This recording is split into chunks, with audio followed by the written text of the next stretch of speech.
Salut à tous, on se retrouve pour une nouvelle vidéo sur le Panasonic G9 et comme vous le savez, il y a eu la mise à jour qui a été faite, une très grosse mise à jour qui a été disponible depuis là le 19 novembre, donc c'est à 2 jours pour moi actuellement, et je vais vous montrer donc tout ce que cette nouvelle mise à jour a apporté. Et ce que je veux vous dire, c'est que si vous voulez avoir la procédure d'installation de cette mise à jour, de ce firmware, j'ai fait une autre vidéo, la vidéo précédente, donc je vous invite à aller voir ça, je la mets qui apparaît en fiche là-haut, et voilà, elle est également en description, vous pouvez aller voir ça, du coup vous avez toute la procédure où je vous explique comment on fait. Donc on va voir maintenant dans cette vidéo qu'est-ce qui a été apporté de nouveau. Vous allez voir qu'il y a beaucoup de choses en particulier en vidéo qui font du coup le GH5 est un peu le G9 vient très clairement maintenant manger les plates-bandes du GH5. Donc on verra en conclusion que je pense que le G9 est encore plus une super alternative, surtout si vous faites à la fois de la photo et de la vidéo comme moi. Et donc voilà, on verra ça en fin, mais on va voir là tout de suite les nouveautés, qu'est-ce qu'on a en plus, que ce soit en photo et surtout très clairement cette mise à jour, c'est surtout la vidéo. Allez, c'est parti. Je fais une petite parenthèse là, du coup tout ce que je vais vous dire, vous pouvez trouver des instructions plus ou moins détaillées dans en fait ici quand vous avez quand vous êtes dans le truc de téléchargement, vous avez ici à la fin les operating instructions, d'accord. Et là c'est un peu tricky, du coup je fais avec vous, hein. C'est un peu tricky parce que vous voyez il faut préciser ici, je sais pas exactement le modèle, enfin du coup l'extension. Du coup j'ai un peu cherché, alors je les ai pas tous fait, hein, je vous avoue, mais j'ai un peu cherché et au final lequel m'allait bien, punaise. Que je retrouve, c'était le EG. Le EG, j'ai trouvé qu'il y en avait un en français qui était bien avec le firmware 2.0. Donc du coup, je vous le mets directement en lien. Du coup, c'est lui et je vous le mets directement en lien dans la description. Là, ce lien-là, il est en description et je vous mets également ce lien-là où vous allez choisir. Et je vous dis, moi, j'ai un peu cherché et pour avoir le truc en français, il faut prendre. Enfin, moi, celui que j'ai trouvé, le premier que j'ai trouvé, c'était le EG. Ça, vous voyez, par exemple, le JP l'écran japonais. Donc, je sais pas si c'est, vous voyez, EG Europe. Je sais pas. Je présume que c'est ça, que c'est la zone du coup, mais je vois pas pourquoi ça s'appelle EG. Enfin, c'est pas très clair pour moi. Oui, il y a pas GB, mais du coup GB il est peut-être pris là-dedans. Il y a pas US. Du coup, je comprends pas trop. Je comprends pas comment c'est fait tout ça. Toujours est-il que EG du coup voilà, ça donne ça et vous avez à peu près tout. Mais je vous dis à peu près parce que par exemple, j'ai pas trouvé dedans en cherchant, j'ai cherché vite fait, hein, mais j'ai pas trouvé le mode 2 du mode haute résolution, donc on va voir après, hein. Donc pour vous dire, j'ai l'impression qu'il n'y a pas tout, mais vous avez quand même pas mal de précisions.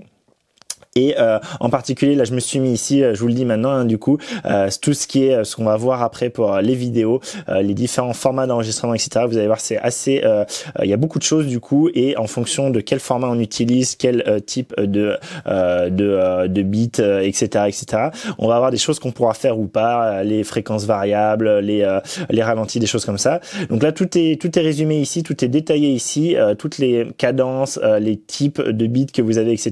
422, 420, etc. Et du coup est précisé à chaque fois, donc avec également les bitrates, d'accord, et précisé également ensuite tous les trucs qui sont possibles ou pas de faire en fonction. Donc quand voilà, pensez-y, hein, quand vous serez à la vidéo, allez voir ça, c'est directement dans le PDF, vous faites un petit contrôle F vidéo, vous faites 4220, etc. et vous trouvez ce qui vous va bien. Je pense que ça peut être intéressant si vous êtes un peu paumé dans tout ce que je vais vous dire sur la vidéo après, allez voir là, ça sera certainement plus clair et plus mieux organisé. Donc voilà, ça c'est fait. Vous avez mon écran ici du G9, hein, je vous ai fait un gros zoom pour que vous voyez bien.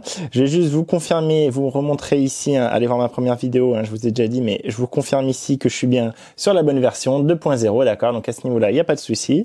Et du coup, on va voir, en fait, j'ai l'écran à côté, hein, j'ai l'ordi à côté avec tout ce qui a été amélioré. On va faire la liste une par une. La première chose, c'est qu'il y a une meilleure compatibilité avec tout ce qui est Profoto, tous les transmetteurs sans fil Profoto. Donc ça va considérer les flash TTL, des choses comme ça. Bon, moi c'est pas quelque chose dont je me sers des masses, donc je vais passer ce point 1. Dans le deuxième point, hein, on a tout ce qui est les performances de l'autofocus avec l'Animal Detect qui a été ajouté au mode AF. Donc on va aller voir ça. Alors de mémoire, voilà. Et ouais, vous avez vu maintenant ici là dans cette icône là, avant c'était juste Face IAF, un truc comme ça. Et là maintenant vous voyez qu'on a bien la détection animale, et vous voyez détection animale. Si j'appuie, ça y est, là elle est on. Détection animale on, et détection animale off. Alors je sais pas si du coup, normalement de ce que j'avais lu, hein, ça faudra que je fasse des tests plus poussés, mais je peux le faire avec mon chien. J'allais voir mon chien, on va aller tout de suite voir ça. Mais je crois que là, dans les deux cas, quand on met la détection animale on a à la fois la détection des visages humains et la détection des animaux. C'est pour ça que sur la petite icône là, vous voyez qu'on a à la fois un humain et un animal. Mais on va aller voir ça et vous voyez que c'est intéressant. Ils ont mis un oiseau en animal. Je vais aller tester ça tout de suite avec mon chien. Bon, je vous avoue, c'est un peu sketchy hein, ce que je fais. Je vous filme avec le G90 à main levée pour regarder. Et vous voyez qu'effectivement, bon, on voit bien, il y a bien le carré hein, qui se fait, le rectangle qui se fait autour de mon chien. Mais ça, j'avais déjà avant. Hein. Regardez mon test, je vous le mets en fiche, hein, le test initial du G9. Ça, c'est quelque chose que j'avais déjà avant. Du coup, j'ai l'impression que c'est plus réactif. Mais vous voyez, j'ai pas d'IAF. J'ai l'impression que c'est plus réactif que ce que j'avais avant. Mais il faudrait vraiment que je fasse des tests hein, poussés pour vous confirmer ça. Mais j'ai l'impression que oui, quand même, le rectangle vient plus vite. Il détecte beaucoup plus vite que c'est quelque chose qu'il faut faire la mise au point dessus. Ok, donc ça c'était pour le chien et je suis bien avec la mise au point animal et homme là en haut à droite, un peu au milieu à droite. Et donc vous voyez qu'il me traque bien. Hein. Je vous décale pour que je me décale de derrière l'appareil pour qu'il me voit. Donc vous voyez que ça marche. Hein, et toujours. Donc on a bien à la fois animal et homme. Mais bon ça pour moi c'était déjà le cas avant aussi. Hein. Donc je suis un peu sceptique. Je pense que il a été amélioré, mais ça pour moi c'était aller voir mes tests initiaux hein, de ce G9. Pour moi tout ça y était. Donc je suis pas convaincu. Peut-être la F est meilleure, mais voilà, pour moi ça, cette fonction-là y était déjà. Pour vérifier le prochain point, j'ai amené les deux meilleurs méchants de tous les temps, meilleurs méchants de l'histoire du jeu vidéo, meilleurs méchants de l'histoire du cinéma. Et du coup, c'est quoi cette nouvelle possibilité? C'est de changer le visage, le visage qu'on détecte en appuyant sur le joystick. Donc là, faites-moi confiance, hein, je vous le dis, je vais appuyer sur le joystick. Vous voyez actuellement, la mise au point se fait sur VAS et j'appuie sur le centre du joystick. Et là, elle passe sur le joker, d'accord? Je réappuie. Elle passe sur VAS. Alors, on va essayer d'en mettre un troisième, alors qui n'est pas un méchant celui-là. Un troisième visage détecté, d'accord? Et donc là, normalement, il va choisir entre les trois. Donc j'appuie, le joker, j'appuie, il passe à Saul. J'appuie, il repasse à VAS et donc il va cycler, d'accord? Vous voyez qu'en plus, non seulement il change le visage, ça je vous l'avais pas dit, mais il change aussi l'œil, hein, d'accord? Il a l'œil de gauche, j'appuie, il prend l'œil de droite, j'appuie, il passe à l'œil de gauche de Saul, enfin l'œil droit du coup, mais c'est inversé, l'œil gauche de Saul, l'œil droit de Joker, l'œil gauche de Joker, etc. Bon, on avait possibilité avant, vous savez, hein, déjà de sélectionner directement, d'appuyer pour sélectionner le visage, donc pourquoi pas, mais là, ça évite du coup d'avoir, si on a par exemple l'œil dans le viseur, directement, on sait qu'en appuyant sur le joystick, on change directement de visage, et ça, moi je sais que ça aurait pu bien m'aider, en particulier sur ma vidéo de mariage. Donc je suis très content qu'ils aient fait ça. Je trouve que c'est une super bonne idée et ça marche très bien, donc nickel. Par contre, faut pas essayer de déplacer le joystick, hein, si j'essaye de faire gauche-droite, etc. Par exemple, là, je suis sur le joker au milieu et je me dis, bah tiens, je vais aller joystick à gauche pour prendre le visage de gauche. Là, ça marche pas. Là, du coup, moi, je suis en défocus, machin, vous savez. Et du coup, il me remet mon petit collimateur que je peux déplacer, d'accord? Le prochain point, c'est le fait d'avoir maintenant des nouveaux modes pour l'autofocus, avec un autofocus qui sera en priorité le sujet le plus près et un autofocus qui sera en priorité le sujet le plus loin. Ça, c'est un peu compliqué à trouver. J'ai dû aller voir sur Internet. Il faut en fait attribuer ça à un raccourci. Donc, soit la F, soit un autre raccourci. On va aller voir ça. Donc, du coup, je suis dans le menu, hein, vous savez, C avec la petite clé, dans le menu opération, et vous avez ici, par exemple, sur la touche fonction. Donc, ce que j'ai fait, c'est que j'ai mis le AF on near, donc le près au niveau de ma touche FN1, d'accord. Et mon phare, je l'ai mis du coup sur la touche AF. Alors, la touche AF, faut aller plus haut. Du coup, c'est dans le menu 1 peut-être même. Ouais, c'est dans le menu 1. Et dans le menu 1, ici, vous voyez que sur l'AF AE, j'ai mis, donc maintenant avant on avait AE, AF lock, AE, AF lock, AF oui, et maintenant on a ces deux options en plus, qui est l'AF near et l'AF far. Ok? Du coup, je vous montre, mais ça c'est valable pour là, mais c'est valable sur n'importe quelle touche de raccourci. Hein. Vous pouvez utiliser ça sur n'importe quelle touche de raccourci, mais c'est pas un paramètre que vous changez pour tout le temps votre mise au point générale. C'est vraiment quelque chose qu'il faut attribuer à un raccourci en particulier.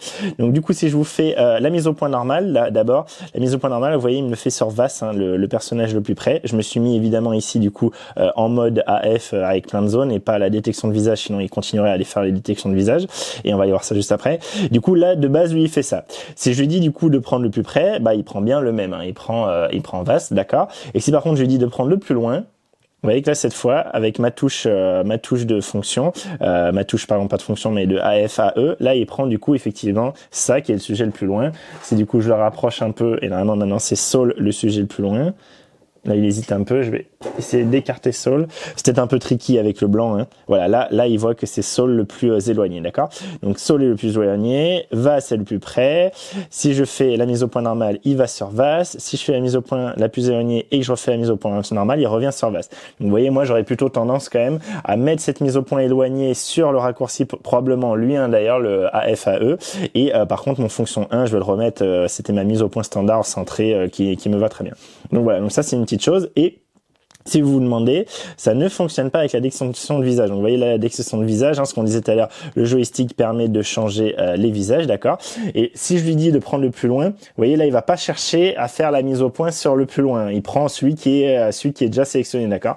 Pareil, si du coup je prends le plus loin et que je lui dis de faire la mise au point le plus près, là vous voyez, il fait pas la mise au point sur Vas, il fait la mise au point sur Saul. Donc malheureusement, ça ne vous permettra pas de changer directement à la volée vos visages les plus éloignés ou les plus près. Mais bon, avec cette histoire du joystick, franchement, ça se fait très bien, d'accord?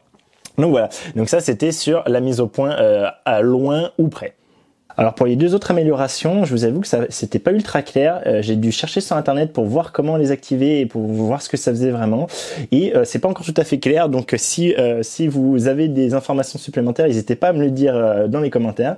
Donc la première chose, c'est que on a maintenant le focus speaking qui est également disponible dans n'importe quel mode autofocus. Alors ça, j'ai dû chercher hein, les deux trucs qui arrivent. J'ai dû chercher. Donc il faut aller en fait dans le alors je refais pardon. Il faut aller donc dans le menu clé à molette C, le menu écran affiché. Et ici dans le menu Focus Speaking, vous voyez que dans Réglages, maintenant on a ici affiché en mode AFS, qui avant, il me semble, n'était pas présent. Et du coup, vous voyez, c'est un peu bizarre parce que lui, il dit AFS, alors que d'après ce qu'ils disent sur la fiche, c'est que ça serait valable tout le temps. Bon, dans tous les cas, moi quand je fais ça, donc je mets sur oui, hein. Et vous voyez que quand je mets sur oui, là je suis en mode A, en priorité ouverture, on s'en fout. Je suis bien ici, je vous le dis, hein, sur mon joystick, sur mon commutateur, je suis bien en AFS, hein, et j'appuie et vous voyez, il se passe rien, j'ai pas de focus speaking. Pareil, si je me mets en AFC, je passe, hein, hop, on va voir. Vous voyez, pareil, j'ai pas de focus speaking, d'accord? Alors que si je passe en MF, tout de suite, vous allez voir le focus speaking, d'accord? Vous avez le jaune qui apparaît. Donc c'est très bizarre, je comprends pas pourquoi ça se fait pas en photo. Et par contre, ça se fait bien en vidéo. Donc si je passe ici en mode, vous voyez, vidéo. Donc là, je passe en mode vidéo et ce coup-ci, par contre, hop, vous voyez que j'ai bien même mise au point qui se fait. Donc après, quand je déclenche, une fois que j'ai lancé l'enregistrement, par contre, j'ai plus la mise au point. Ça m'aide un tout petit peu en vidéo avant de lancer l'enregistrement pour vérifier que ma mise au point est bonne. Mais je trouve ça quand même très limite et pas franchement ultra palpitant. Du coup, si vous avez plus d'infos là-dessus, je suis très preneur. Et l'autre chose, c'est qu'il est possible. Alors ouais, alors ça j'ai rien compris. Alors, il est possible de mettre l'autofocus continu pendant qu'on a l'écran live view dans les modes créatifs de vidéo. Alors, les modes créatifs de vidéo, je suis allé voir sur internet, hein, c'est ça du coup, ok. Attendez, je suis en train d'enregistrer, je vais arrêter. Donc, c'est ce machin-là. Et donc, il m'a dit que maintenant, je peux mettre dans n'importe quel, je présume si je suis en S, en A, en P, en M. Dans tous les cas, du coup, je peux mettre la F continue, ce qui apparemment n'était pas le cas avant. Moi, je vous avoue, je suis tout le temps en mode S hein, en général. Et voilà, j'ai pas trop compris. J'ai cherché aussi, j'ai pas trouvé. Donc, si vous avez des idées là-dessus, si vous avez un GH5 peut-être et que ça vous parle, allez-y. Là, on attaque vraiment le gros morceau à mon avis. Hein, c'est le morceau vidéo avec du coup donc maintenant la possibilité d'enregistrer en 4K 30, 25 ou 24 FPS en 422 10 bits en interne. Donc ça, on peut aller voir. On va dans le menu. Ici, moi, voilà, je vais vous faire le test. Moi, ce que j'étais jusqu'à présent, d'accord, j'étais en MP4, 4K, 100 mégabits par seconde, 24 FPS. Donc, d'accord, en 420, vous voyez 8 bits, ok. Du coup, ça, c'est ce que j'avais habituellement. Donc, je vais faire une petite vidéo hein, que je vais montre en même temps. Je vais vous montrer un peu du mouvement, d'accord, et je vais surtout essayer de faire la mise au point, hop, sur mon poil de Lorax là, pour que vous voyez un peu les détails. Alors à mon avis, de toute façon, YouTube va faire n'importe quoi et vous verrez aucune différence entre ce que je vais vous montrer, mais on va essayer. Donc voilà, ça c'est ce que ça donne avec ce que j'avais jusqu'à présent, d'accord? Ce qui est en train de m'enregistrer d'ailleurs avec le G90. Maintenant, on peut aller, donc vous avez vu dans MP4, il n'y a rien qui change. Maintenant, par contre, on peut aller, donc ça, il y avait déjà aussi le MP4 HEVC, si je dis pas de bêtises, et il nous dit qu'il faut un moniteur compatible avec le hybride log gamma pour pouvoir faire la lecture, donc on va dire oui. Et on va regarder ce qu'on a. Vous voyez, du coup ici on a possibilité par exemple d'avoir de la 4K 24 fps à seulement 72 mégabits seconde, mais vu que c'est un meilleur ici codec qui compacte mieux, du coup normalement ça le fait. Par contre il faut un ordinateur plus puissant pour le choper. Du coup donc 420 10 bits long hop. Donc on va essayer ça, on va voir. J'ai jamais utilisé ce truc là, on va voir si j'arrive à l'éditer sans trop de problèmes et si vous voyez une différence. Hop, je vous remontre encore une fois je fais un peu de mouvement, je vous refais la mise au point sur mes poils orange de Lorax, et voilà, j'espère que vous verrez quelque chose.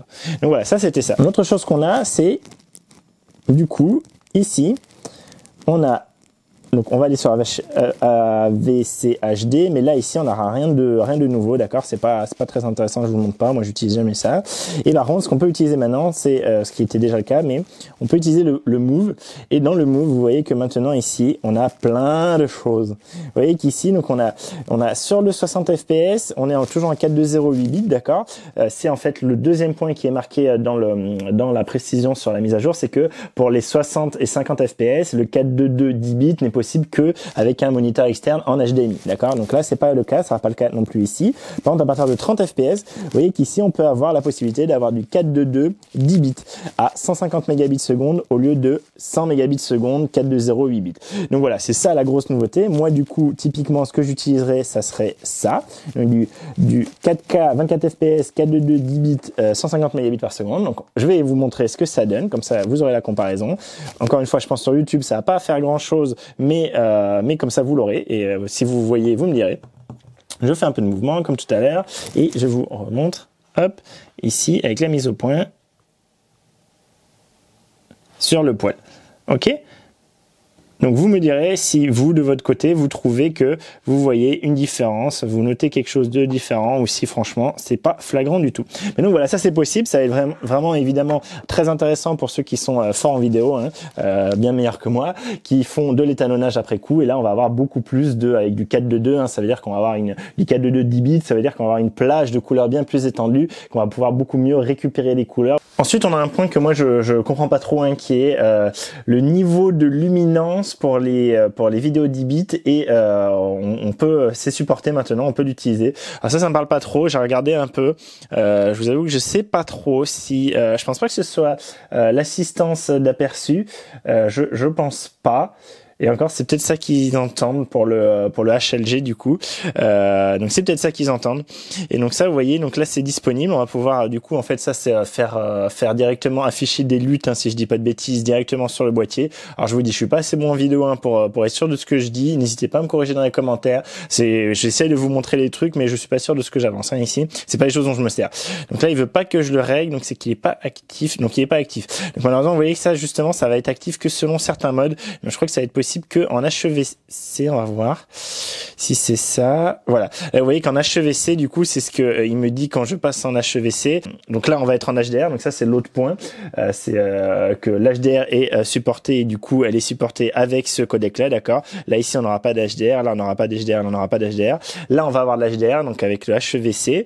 Donc, je vous rappelle, du coup, on a possibilité entre 24, 25, 30p avec des débits donc de 72 mégabits par seconde. On est bien en 420, pas 422 mais 10 bits, ok, et on va avoir la possibilité d'afficher justement l'HLG, donc tout ce qui est lutte, et là-dedans, ici, vous l'avez ici, et donc vous avez deux modes. Vous avez le mode 2 qui est afficher l'image convertie en Rec 709 en donnant la priorité à la luminosité des sujets principaux, ou afficher l'image convertie en Rec 709 en donnant la priorité aux zones claires de l'image, ou non, d'accord. Donc là c'est selon les bons, hein, ce que vous savez. Moi je suis une quiche là-dedans, donc j'en dis pas plus.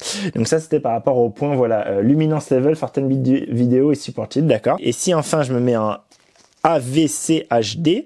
Là, je vous rappelle qu'on a juste la possibilité de Full HD. Donc là, Full HD en 1920 par 1080, 50 images secondes, 420 8 bits à 28 mégabits par seconde.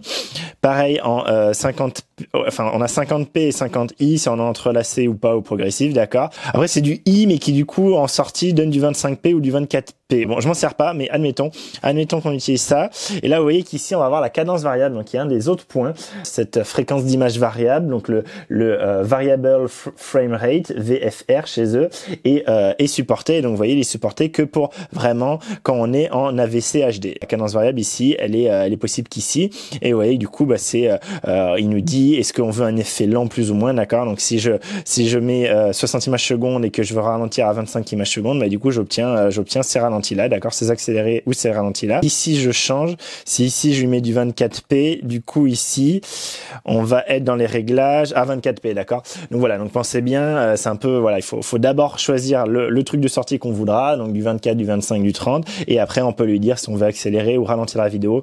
Bon, honnêtement, ça c'est pas du tout un codec dont moi je me sers, hein, donc ça m'intéresse pas, mais je vais vous le montrer parce que c'est un des nouveaux trucs. Le dernier point dans la vidéo, c'est le fait qu'il y ait le Vlog L qui soit maintenant disponible, pardon, avec qui peut s'enregistrer avec les moniteurs waveform. Alors, je sais pas trop ce que c'est, WFM, et donc c'est possible via téléchargement. Donc ça j'ai un peu cherché avant de comprendre où c'était. Donc ça c'est un gros truc, hein, le fait qu'on ait ce codec là. Alors il faut l'acheter, mais du coup on peut l'acheter et l'installer sur ce boîtier, donc comme sur le GH5. Donc c'est un gros plus sur ce G9 maintenant. Et donc ça il faut aller dans la dernière clé si je dis pas de bêtises. Et il faut aller, je pense, dans activer. Et vous voyez qu'ici importer le code d'activation, ok. Et c'est où je sais pas trop comment ça se passe. Je pense que c'est là-dedans que du coup, une fois qu'on a mis le code d'activation, qu'on l'a acheté sur internet et qu'on l'a mis sur la carte SD, qu'on l'importe là-dedans pour activer du coup le Vlog, quoi. C'est le Vlog, hein, je dis pas de bêtises, ouais, c'est le Vlog. Donc voilà. Donc pareil, hein, ceux qui ont un GH5, vous pouvez confirmer ou infirmer ce que je dis, si je dis des grosses conneries ou pas. Mais de tout ce que j'ai regardé dans tous les menus, hein, pour moi, le seul truc qui correspondait à ça, c'était le truc activé. Donc voilà, vous savez, ça c'était pour tout ce qui était, on va dire, aspect vidéo. Pour la photo, on a des choses. Donc là, c'est du coup les améliorations 4, hein, les nouveautés 4. Et le premier truc, justement, qui concerne vraiment la photo, hein, je me suis mis en mode P ici, d'accord. C'est que du coup, ici, on va aller dans les menus et on va aller dans le mode haute résolution. Et dans le mode haute résolution, en fait, il y a un nouveau mode dedans. Donc je vous rappelle, haute résolution, c'est dans le menu, 4/5. Et quand on va dedans, vous voyez que maintenant, il y a ici, voilà, traitement de flou de bouger, ils appellent ça en français. Donc on a deux modes. Le mode 1, c'est le flou de bouger apparaît comme image résiduelle sur la photo, donc c'est ce qui était jusqu'à présent le cas. Et maintenant, ils ont instauré un nouveau mode qui est le mode 2, où l'image résiduelle du flou de bouger est minimisée. Alors ça, je vais essayer de vous faire une photo, hein. Si j'en trouve une, je suis en train de vous l'afficher. Si j'ai le temps d'en faire une et que j'ai des conditions avec des arbres qui bougent, une rivière qui bouge, des choses comme ça, je vous le montre. Vous verrez, ça marche très bien. C'est pas au niveau d'Olympus, on peut faire de la haute résolution à main levée, hein, pratiquement. Voilà, il faut toujours un trépied, mais il n'empêche que tout ce qui va être flou de bouger, de l'eau, des choses comme ça, normalement, va être beaucoup plus diminué. Donc moi, évidemment, je mettrais plutôt en mode 2, surtout moi qui ai beaucoup de vent ici, hein, où j'habite, il y a toujours des trucs qui bougent, hein, forcément d'une façon ou d'une autre. Donc voilà, ça c'est une bonne chose, ils l'ont rajouté, merci Panasonic. L'autre chose, après, là c'est plus général, ça va être sur la balance des blancs. Donc ça balance des blancs ici, je vous rappelle avec le bouton White Balance, hein, hop, je rentre dedans. Et vous voyez qu'ici maintenant, il y a, attendez, hop, je vous montre. Voilà. Avant, on avait donc EAB, hein, je sais pas, équilibre automatique, balance, j'en sais rien, on s'en fout. Mais du coup, avant, on avait le truc qui était en C. Donc ouais, donc C c'est cold et W c'est warm. Alors moi, je suis pas exactement devant mon écran. Je vous avoue, je vois pas masse de différence entre les deux. Je vais vous montrer d'abord la photo en automatic white balance, ok.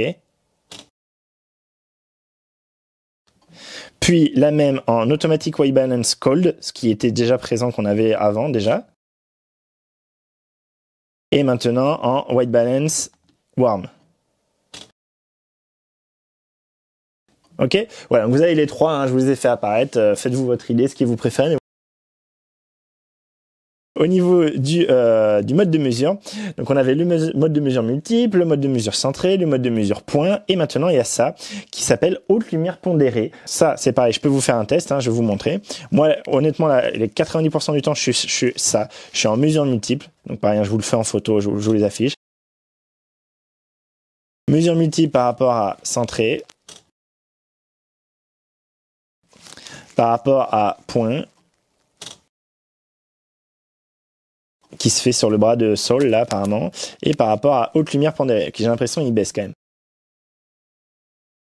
Donc ce que je vais faire, c'est que je vais mettre un bon gros contre-jour dans la tronche avec ma petite lampe, hein, vous savez, la Aputure ALM9 dont je vous ai déjà parlé dans plusieurs vidéos. Donc vous voyez ça brille bien la tronche, hein. Donc je vais le foutre en contre-jour là. Et voilà ce que ça donne du coup avec ce nouveau mode. Alors je sais pas si c'est si c'est la folie. Alors je vais refaire d'abord, hein, avec le mesure multiple. Ouais, donc clairement moi c'est ce que je préfère, hein. Mesure multiple par rapport à mesure centrée. Par rapport à mesure pondérée, qui là se fait apparemment toujours sur le bras. Et du coup ça change pas grand chose. Si je la mettais là, ça changerait pas mal de choses, ok. Et par rapport à si je la mettais là, donc là le pondéré ça aide vraiment, point, ça aide vraiment où vous le faites, d'accord, hein. Bon ça c'est comme d'hab, il n'y a pas de feinte là dedans. Et donc là je suis en mode haute lumière pondérée et vous voyez que ça fait mal au fion, hein. Alors je vois pas trop l'intérêt de ce truc-là. Dites-moi si vous savez pourquoi, dans quelles conditions ça va servir. Là on a l'impression en fait que directement de base, moi je le vois comme en fait il s'adapte à la lumière la plus forte. Il fait que sa lumière la plus forte soit bien exposée dans le sens intensité, d'accord. Donc moi je le vois comme ça. Je sais pas dans quelles conditions, si peut-être si on veut photographier vraiment des trucs, je sais pas, du soleil, des choses comme ça. Je sais pas trop dans quelles conditions. Si ça peut être intéressant si voilà on veut, je sais pas, un phare de bagnole et qu'on veut par exemple avoir le phare bien et après du coup on récupérera le reste avec l'euro. Bon là à mon avis j'aurais du mal à récupérer des trucs avec l'euro quand même. Donc bon, dites-moi en commentaire, je suis peut-être pas assez bon pour voir l'utilité de ce truc là. En tout cas il est là. Moi de toute façon quand on me rajoute des fonctions, quand on n'en enlève pas d'autres, il y a aucun souci avec ça, allez-y les gars, je suis preneur. Le point suivant est toujours sur l'exposition. C'est en fait l'ajout, c'est juste l'ajout d'une des possibilités dans le menu raccourci. Donc le menu en question qui a été rajouté, c'est donc quand vous allez dans la clé avec le C dans exposition, c'était donc sur la page 1/7, vous avez ce qui s'appelait ajuster compensation d'exposition. En fait du coup on lui donne en fonction du type de mode de mesure si on veut du coup augmenter ou baisser. Donc on va en gros de -1 à +1 EV et donc avec des pas très très précises qui permet en fait vous si tout le temps vous avez l'impression de devoir surexposer avec votre compensation d'exposition, soit avec votre molette comme moi, soit avec ici ce bouton là, d'accord. Et bien si tout le temps vous êtes soit obligé de surexposer, soit obligé de sous-exposer un petit peu, vous pouvez directement, en plus en fonction de chaque mode de mesure, dont le nouveau, hein, dont le haute lumière pondérée, vous pouvez du coup choisir que ce soit tout le temps plus ou moins exposé. Donc ça c'est très bien que ce soit dispo. Et en fait le truc qu'ils ont fait, c'est qu'ils ont ajouté ça dans My Menu. Donc là j'ai rajouté, je l'ai mis que lui, donc du coup je vais vous le montrer où c'est. Donc c'était dans la page, alors c'est assez loin, je crois que c'est dans la page, c'est dans la dizaine je crois. On va le chercher ensemble juste pour que je vous dise où c'est. Voilà, c'est là. Donc c'est la page 12 sur 31, d'accord. La page, punaise, je suis débile, hop. Voilà, la page 12 sur 31 et vous avez ici ajusté compensation d'exposition, d'accord. Là, il est grisé vu que j'ai déjà ajouté. Autre chose, la dernière hein, pour cette partie 4 des nouveautés, c'est du coup la possibilité d'avoir un nouveau temps de review. Donc le fait que vous savez juste après que vous preniez votre photo, du coup vous la voyez pendant quelques instants. Du coup c'est ici, c'est dans alors pardon, je vous le refais. Donc quand vous allez dans le C, la petite clé, vous allez dans écran affichage et donc c'est le menu du coup 4/7 et vous avez ici ce qui s'appelle Prev Auto pour prévisualisation auto. Alors moi c'est quelque chose que je mets pas, mais vous voyez qu'ici du coup on peut maintenant mettre 0,5 secondes. Donc voilà, ça c'était pour toutes les améliorations 4. On passe maintenant aux améliorations donc du 5 qui est Other Improvements, où on a du coup le fait de pouvoir fixer le AE avec le bouton AF AE Lock, d'accord. Donc fixer le AE avec ce bouton, ok. Dans le mode M, dans le mode manuel, et même en ayant les ISO auto. Donc apparemment avant c'était pas possible, donc on va vérifier que c'est bien le cas. Donc je me mets en M. Ok, donc j'ai mis en scène un exemple. Donc là juste ce que je vais faire, vous voyez, regardez en automatique ce qui va se passer évidemment quand je vais éteindre, du coup il va tout compenser, d'accord. Hop, voilà, vous avez vu comme il a changé. Alors que si, donc là évidemment si je la rallume, pouf, il va recompenser, d'accord. Et si par contre ici je garde cette expo en la fixant avec la EL, hop, et que j'éteins ça, pof, vous voyez que si du coup à partir du moment où je vais relâcher, là j'ai le pouce appuyé sur la EL, vous le voyez en bas à gauche, hein, si je relâche, hop, ok. Donc voilà, ça marche bien. Je vois pas pourquoi c'était pas possible avant, ça devait être un petit oubli de leur part. En tout cas, maintenant ça marche bien, donc nickel. Le prochain point, c'est quelque chose dont je me suis jamais servi, donc je vais juste vous montrer où c'est, parce que moi j'ai jamais vu l'intérêt, j'ai pas fait assez de photos d'astro pour en voir l'intérêt. C'est en fait tout ce qui est boost view, donc la vue boostée en français. Donc quand vous allez toujours dans le menu C avec la petite clé, vous allez dans écran affichage, du coup c'est le 5/7 et vous avez visée directe boostée. Et là vous avez maintenant en fait deux modes. Vous avez le mode 2 qui était le mode qu'on avait jusqu'à présent, et ils ont rajouté le mode 1. Donc le mode 1 en fait, il apparaît plus lumineux avec des fréquences d'image et d'écran qui seront légèrement diminuées. Donc on sera certainement pas sur du 120 et du 60, d'accord. On sera un peu plus bas, je sais pas combien. Alors qu'avant en fait on diminuait drastiquement, donc on passait à 30 et à 60 voire moins. Et en fait ça permet quand vous faites des photos de nuit d'avoir directement une image un peu plus lumineuse pour mieux voir ce que vous faites. Et on a fini. Après donc c'est le point 6, c'est vraiment les petites améliorations, les petites corrections de bugs, d'accord. Donc il y a je vous le dis, hein, du coup il y avait des fois où quand on faisait un backup en fait, quand on faisait un backup avec les doubles cartes, avec les doubles cartes SD dans leur double slot, qui du coup ça se bloquait pendant l'écriture. Donc ça a été corrigé. Donc une des choses qu'ils ont corrigé, c'est qu'apparemment avant, quand on était en mode manuel ici, d'accord, en mise au point manuel, et que on faisait du coup, alors je suis en AEL maintenant, mais qu'on appuyait sur cette touche là pour faire la F, ou du coup moi cette touche là pour faire la F, d'accord. Apparemment dans ces conditions, quand on était avec le viseur à 120 fps et dans des conditions assez pauvres en luminosité, assez sombres, il y avait c'était instable. Apparemment il y avait peut-être l'image qui coupait ou des choses comme ça. Donc ça a été corrigé. Il y avait des fois, et ça c'est bien, je crois que ça m'est déjà arrivé une ou deux fois, où des images qui avaient été prises verticalement, donc en format portrait, d'accord, pas en format paysage, ne se tournaient pas bien dans la vue du playback. Donc ça a été corrigé, donc très bien. Donc la dernière chose, c'est que la stabilisation du capteur a été améliorée quand on était dans les conditions de vidéo, donc avoir la stabilisation de l'image avec l'e-stabilization et l'IS-lock. Donc voilà, c'était le dernier point, vous avez l'ensemble des points de cette mise à jour. Donc je vais repasser devant la caméra pour vous faire la conclusion. Donc vous l'avez vu, hein, cette mise à jour a apporté beaucoup de choses, hein, et surtout, on en a parlé beaucoup sur les forums, sur les sites vidéo et photos, c'est qu'elle a apporté beaucoup de choses, hein, elle a vraiment boosté, elle a vraiment buffé ce boîtier au niveau vidéo. Au niveau vidéo, voilà, on a maintenant possibilité d'enregistrer en 4.2 10 bits, d'accord, en interne jusqu'à 30 fps, donc c'est quand même énorme ça. Maintenant on a du coup la possibilité d'avoir le Vlog aussi en l'achetant, mais du coup c'est comme sur le GH5. Donc au final, vous voyez qu'il commence à un peu venir sur les plates-bandes du GH5. Donc je pense que ça va devenir une grosse alternative pour les vidéastes. Alors déjà plus pro, en tout cas plus avancé. Parce que moi clairement par exemple, pour vous dire, hein, je vous l'avais pas dit avant, mais pour utiliser du coup le 4.2 10 bits, j'ai dû moi du coup acheter le codec. Ça c'est normal, en fait c'est un codec du coup qui est pas libre, qui est pas directement sur Windows ou sur Mac, donc il faut l'acheter. Donc ça m'a coûté quand même 70 € pour pouvoir du coup l'utiliser dans mon logiciel de montage. Moi j'utilise Magix Video Pro X, et du coup voilà, il a fallu que j'achète le codec pour pouvoir l'utiliser. Et moi j'ai un ordi qui est quand même assez performant, j'ai aucun souci à manipuler ce fichier là, donc du 4K 24 fps 4.2 10 bits, mais 150 mégabits seconde. Mais voilà, si vous avez un ordi un peu bancal, etc., évidemment que ça sera pas la même. Donc là cette mise à jour vraiment s'adresse plus peut-être aux vidéastes un peu plus avancés, que moi je me considère pas être super avancé en vidéo, hein, et qui vont vouloir faire plus d'étalonnage, qui vont vouloir aller plus loin, avoir une qualité d'image meilleure. Du coup voilà, ça va pas forcément vous intéresser, mais je pense pour ceux qui se tâtaient à acheter un GH5, là du coup ce G9 quand même vraiment est en train de le rattraper en vidéo. Alors bien sûr il va pas être aussi performant, il va toujours avoir le fait que il va avoir une limite d'enregistrement, déjà le plus gros chose. Je crois qu'on a un peu moins de bitrate, non on doit avoir le même bitrate sur les choses, mais je crois que peut-être le GH5 va pouvoir enregistrer en 4.2 10 bits interne sur plus de fréquences, peut-être en 60 fps, mais je suis pas sûr. Je connais pas bien le GH5, les vidéastes, allez-y, dites-moi si je dis de la merde. Allez voir la news que j'avais faite, hein, que du coup je vous mets également en description, où je vous montrais le tableau comparatif.